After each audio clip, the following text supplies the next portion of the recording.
இந்த அளவுக்கு கலர்லாம் சேஞ்ச் ஆகணும்னு அவசியம் இல்லை. இந்த அளவுக்கு வந்துட்ட பிறகு 3 தக்காளி போட்டுருக்கேன். கொஞ்சம் மீடியம் சைஸு, கொஞ்சம் பெருசு 3 தக்காளி. இன்னும் உப்பு போடல. உப்பு போட்டால் அடக்கம் மசிஞ்சிருந்தது தான் நிறைய பேர் சொல்கிறாங்க. நானுமே ட்ரை பண்ணேன். பட் எனக்கு பாத்திரம் ரொம்ப கருப்பாக அடிச்சிருது, புகஞ்சு தீங்கிடுது. உப்பு போட்டோன்னா அது கரிகிறது.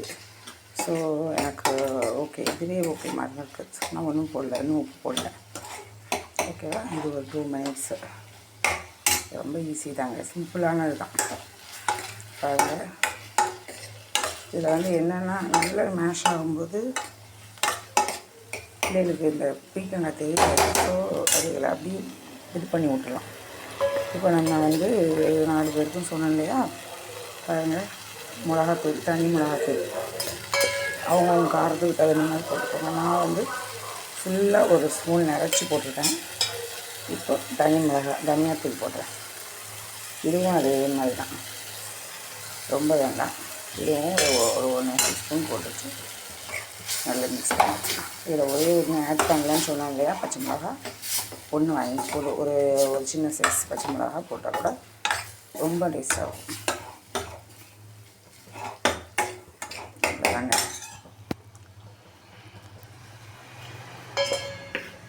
உப்பு பார்த்ததுக்கப்புறம் தேவைன்னா கொஞ்சம், நான் இந்த ஒரு ஸ்பூனுக்கு 1.5 ஸ்பூனு தனியாக உப்பு மிளகாத்தூள் போட்டிருக்கேன். இதுக்கு 1.5 ஸ்பூன், அதே மாதிரி இதுக்கு 1.5 ஸ்பூன் தனியாத்தூள். அதுக்கப்புறம் நம்ம எதாவது ஆட் பண்ண போகிறதில்ல.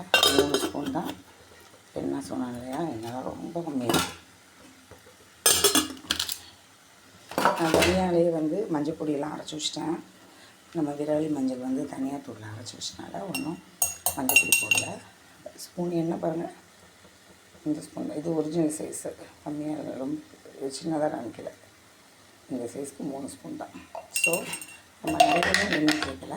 பட் இது சிம்மில் கொஞ்சம் ஃப்ளேம் பண்ணி ஹை பண்ணிவிட்டு ஒரு சிம்மில் பண்ணும்போது ரொம்ப டேஸ்ட்டாக வரும்.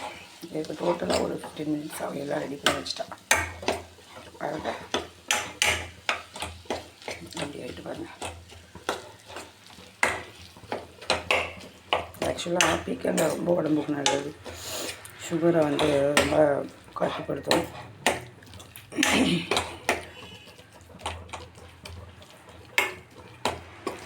பீக்கங்காய் சாப்பிட்டா ரொம்ப உடம்புக்கு ரொம்ப நல்லது. கர்ப்பப்பை லேடிஸ்க்கு, மலட்டு தன்மையை கூட இது பண்ணும். ஜென்ஸுக்கு நிறைய விட்டமின்ஸ் இதில் இருக்குது. நம்மளுடைய பாரம்பரிய காய்கறிகளில் இது ஒரு மெயின் பீஸ். இது பாருங்களேன், நம்ம எதுவுமே பண்ணலை. உப்பு போடவே இல்லைங்க, இனிமேல் தான் போட காமிச்சிட்டு போடுறேன். பாருங்களேன், எவ்வளோ ஒரு 10 மினிட்ஸ் வேணால் ஆயிருக்கும். நான் எதுவுமே இதில் எடிட் பண்ணலை, கட் பண்ணலை. அப்படியே போட்டு நம்ம லைவாக தான் ஓடிக்கிட்டுருக்கு. இன்னும் தண்ணி ஊற்றலை. போடனா அப்போ வேணால் போட்டுக்கலாம். எப்படி இருக்கு பாருங்கள். இது கேப்சிகம்லாம் நம்ம பண்ணுவோம் இல்லையா?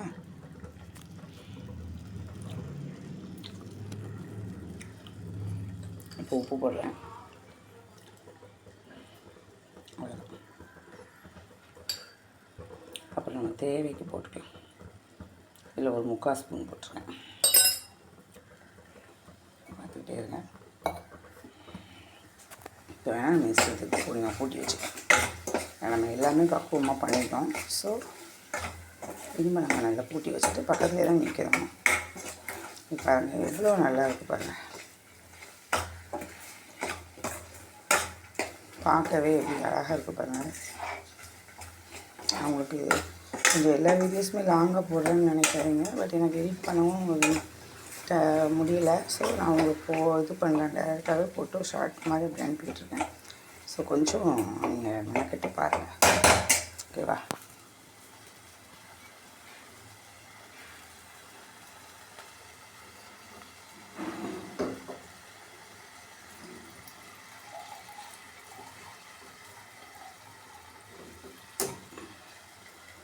இந்த ஸ்டேஜ் வந்தோடனே கொஞ்சம் தண்ணி ஊற்றிடலாம். இந்த ஒரு கிளாஸ் ஒரு கிளாஸ் தண்ணி ஊற்றிப்பேன். நம்ம போட்ட மிளகாத்தூள் எல்லாமே நல்லா அப்படியே இதாகிடுச்சு. கிரேவிலேயே கிரேவி பதத்துலேயே நல்லா ஃபுல் ஃப்ளேமில் வச்சுட்டேன்.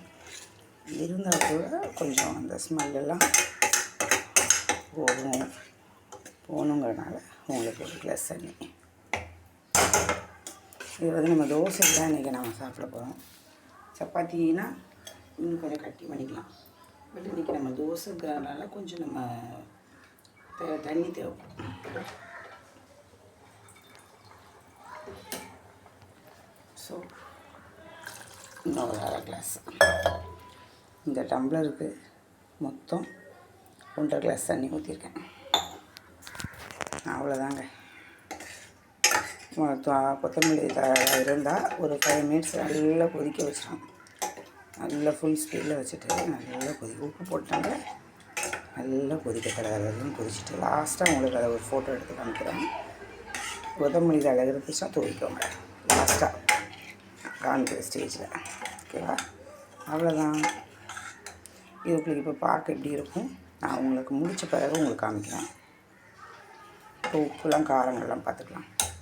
எல்லாம் ஆட் பண்ணுறதெல்லாம் பண்ணிக்கலாம். மோஸ்ட்லி இது தேவைப்படாது. இருந்தாலும் கொஞ்சம் அவங்கவுங்க டேஸ்ட்டுக்கு தகுந்த மாதிரி பார்த்துக்கலாம்.